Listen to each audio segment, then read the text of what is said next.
How to fix AT&T cannot pay bill online.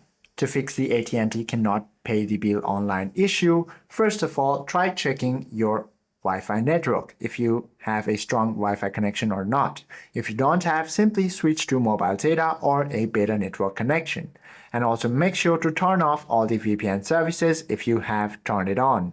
Then all you have to do is try switching your browsers as well. Sometimes AT&T's security wall will frequently trigger the loop errors. So you might want to switch your browser as well.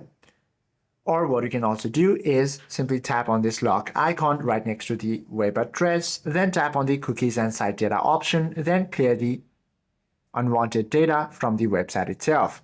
And once you clear it, reload the website and your problem should be fixed. Hope this video helps you out a lot. If you have any questions or queries, do comment down below.